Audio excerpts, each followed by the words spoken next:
Hi, I'm Justin Baird. I'm president of Blueprint 1543. I'm a former university professor and a psychological scientist.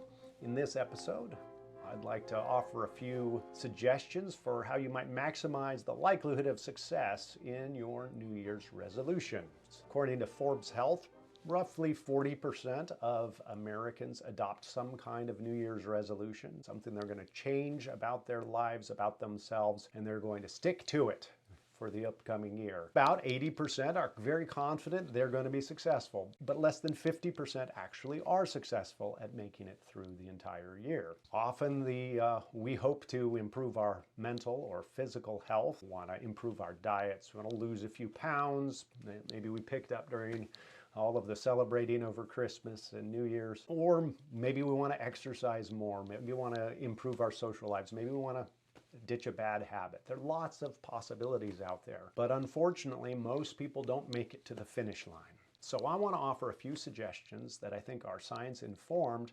that then can help make it to that finish line and have better New Year's resolutions, a better chance of success. So let me offer you 6 hints or suggestions that will make your success more likely. First of all, try to be as specific as possible. Okay, lots of motivational research has shown that if we can encourage people toward a very specific kind of goal or action, that's better than generalities or attitudes like, oh, I want to get in better shape. Well, let's see, can we narrow that down? Or can we be more specific about what it means to be in better shape? I have a colleague, a clinical psychologist, for instance, gave herself a push-up challenge. She would do 1 push-up a day on January 1st and then add 1 push-up for each day. And if she missed a day, she had to do the days before and then the day and that day's too. So yes, that means she was doing 365 push-ups by the end of the year in a single day. And she actually made it.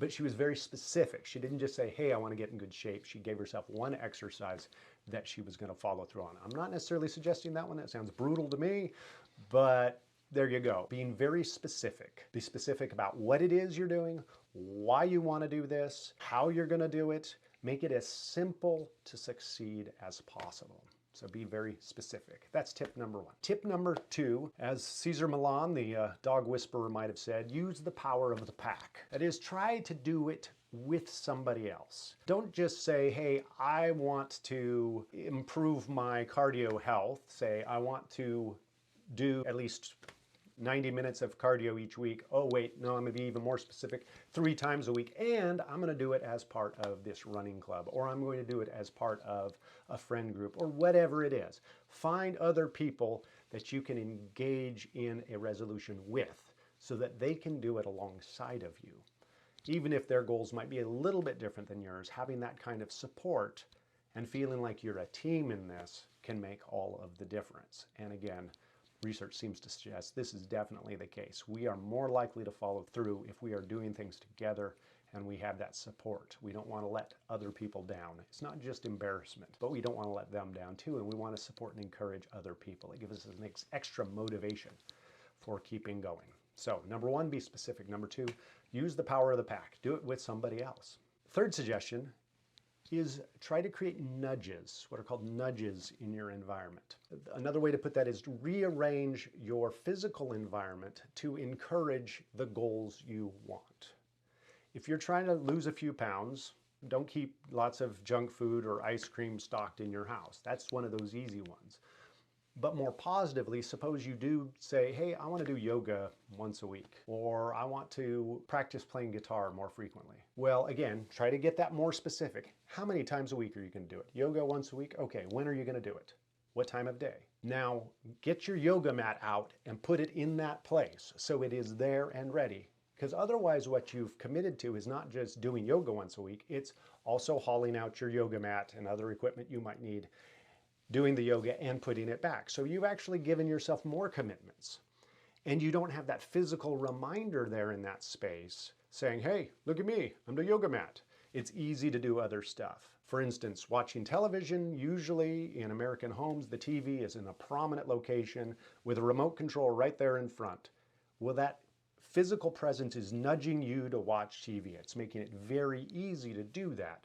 So if you're trying to dial back your use of, your watching of screens, having them on you or having them visibly available in a very prominent location is actually working against that goal. Positively, if I want to play guitar more, maybe I shouldn't keep my guitar in the case underneath my bed. But maybe it needs to be on a guitar stand or hanging on the wall, one of those wall stands. Maybe I get one of those so that my guitar is always there, it's visible, it's easy to pull down and play when I want to play it, so that I remove obstacles. Those are called nudges in our physical space to help us on our path. My fourth suggestion is try to make your New Year's resolutions positive instead of negative. That is, make them actions instead of avoidance. Okay? Some research suggests that we're actually much stronger at follow through if it's something we're trying to do as opposed to something we're trying to not do. So I'm going to play guitar more. I'm going to read more for pleasure, as opposed to I'm going to avoid eating ice cream. For some reason, motivationally, it's easier for us to succeed if we're going after something than in trying to avoid something. See if you can come up with a positive, action-oriented type of goal. And that could be the flip side of a negative. If you're saying, wow, I need to lose a few pounds, instead of saying, hey, I'm going to avoid eating this, this, and this, say I'm going to try to eat more of these good things, these healthier foods. I'm going to try to do these exercises. Don't even bring up the avoiding of ice cream, because that just depresses everybody. Let's be honest. Ice cream's delicious. I don't have a problem. You've got a problem. Okay, so said get specific was number one. Number two, use the power of the pack. Number three, nudges.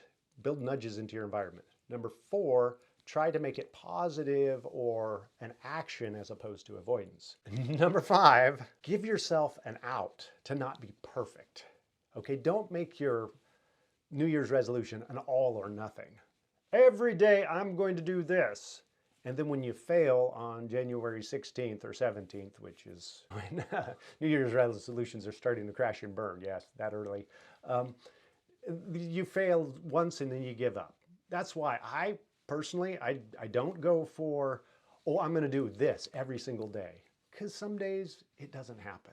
And then you get down on yourself, you feel bad, and you go, oh, I guess I messed up. I've never set those kinds of resolutions or goals for myself that every single day I'm going to do a particular thing. Give yourself a little bit of built-in grace, like maybe I'm going to do a gratitude intervention 5 days a week, and then you've given yourself 2 days to mess up, right?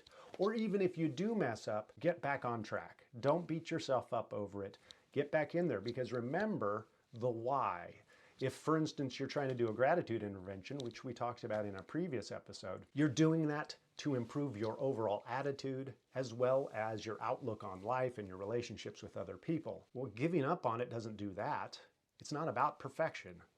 So give yourself some grace. Don't make your resolution an all or nothing. And by all means, if you do fail, get right back on it, because you've got this broader, bigger goal that's behind it. And that leads me to the sixth suggestion. To use the fancy language, sacralize or make sacred your New Year's resolution.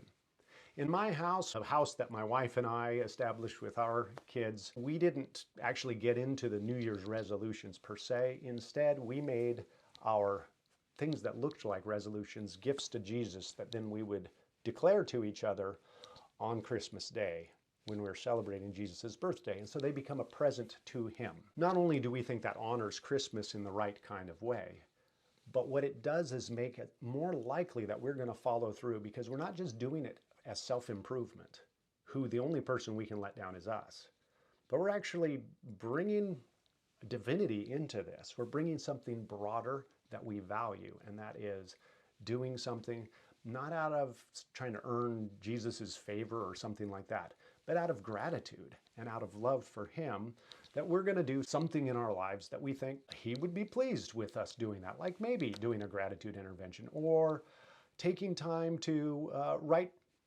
just a note of affirmation once a week to somebody that we know and care about, to express love a little bit more devotedly, to be maybe more generous in our financial giving in the upcoming year, or whatever it is. But to not just make it about me, but about him, or about God, or about whatever bigger, broader, superordinate thing that anchors your life. That's making it sacred or sacralizing this. It makes it a little bit more meaningful, more powerful. And psychological research shows that those kinds of day-to-day strivings or goals that we have that are high in meaning and are connected to some kind of a spirituality are much more likely to motivate us into action, and we're more likely to follow through on those types of things. So sacralizing those New Year's resolutions is a really powerful way to increase your likelihood of success.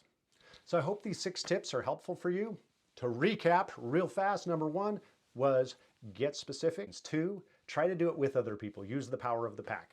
Number 3, build in nudges. Arrange your environment to facilitate making your resolutions more likely. Number 4, don't make it an all or nothing type of thing, but give yourself ways to fall back in if you fall out. One way to do that is to keep in mind the broader goal or purpose of it instead of the specifics, even though you made a specific goal. Number 5, though I think I've reversed ordering here, but it doesn't matter. Number 5 is make it active, something you're going after as opposed to something you're trying to avoid, if at all possible.